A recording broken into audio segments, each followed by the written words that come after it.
Beatriz, known as Bia to her friends and family, had always been a champion sleeper. Her talent for dozing off any from airplanes to dentist chairs was legendary. But lately, sleep had become as elusive as her teenage son when it was time to do chores. It started with the hot flashes. One moment, she was nestled comfortably under her favorite quilt. The next, she was kicking it off like it had personally offended her. Then came the endless racing thoughts. Had she paid the electricity bill? Did she remember to buy toilet paper? And, most importantly, should she get bangs? Days turned into weeks, and Bia's lack of sleep began to take its toll. She was cranky, forgetful, and had the energy level of a deflated balloon. Her family started to notice. Her husband, Carlos, found her staring into the fridge one morning, motionless. "What are you looking for?" he asked. "I don't know," Bia muttered. "I forgot the moment I opened the door." Her teenage daughter, Mariana, wasn't much help either. "Mom, you're acting like a zombie," she observed one evening as Bia absent-mindedly tried to put her phone in the microwave. Determined to reclaim her sanity and avoid heating up her electronics, Bia embarked on a mission. Operation Sleep Restoration. First, she dove into research.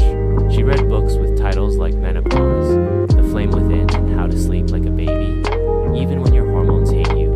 She listened to podcasts where soothing voiced experts talked about melatonin, circadian rhythms, and the dangers of blue light. She even joined an online forum for sleep-deprived women, where she learned about remedies ranging from lavender oil to chanting affirmations at bedtime. Bia was willing to try anything. She drank a bitter tea that she suspected it was brewed from despair and regret. She followed a YouTube tutorial on a calming bedtime dance, which resulted in her stepping on the cat and nearly breaking an ankle.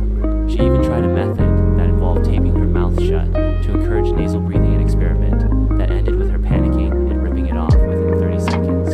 Her family watched with growing concern. "Maybe just go to bed earlier," Carlos suggested hesitantly. "Go to bed earlier?" Bia repeated, eyes wide. "Whoa, why didn't I think of that, Carlos? Genius." She threw a pillow at him. After weeks of failed experiments and nearly losing her mind, Bia decided to get serious. She booked an appointment with a sleep specialist, who, after patiently listening to her tales of woe, gave her a structured plan. "Caffeine only in the morning," the doctor instructed. "Fine," Bia sighed.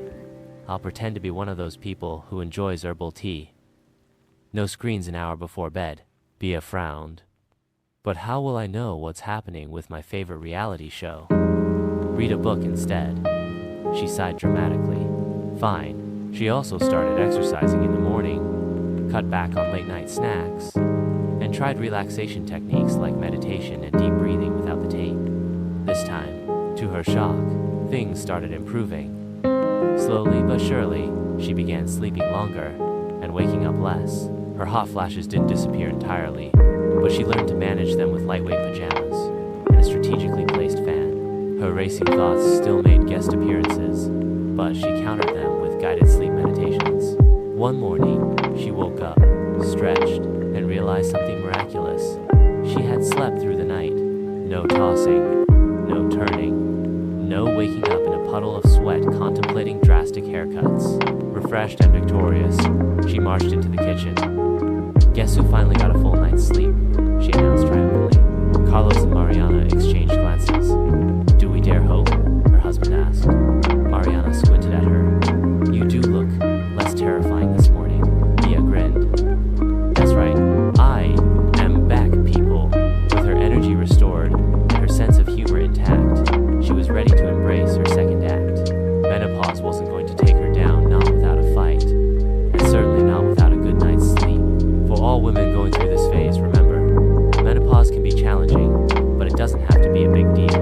With information, good humor, and patience, it's possible to get through it in a lighter and healthier way. And if you want to keep following the adventures and achievements of our heroine Bia, follow our channels. Together, we can transform this phase into a new beginning.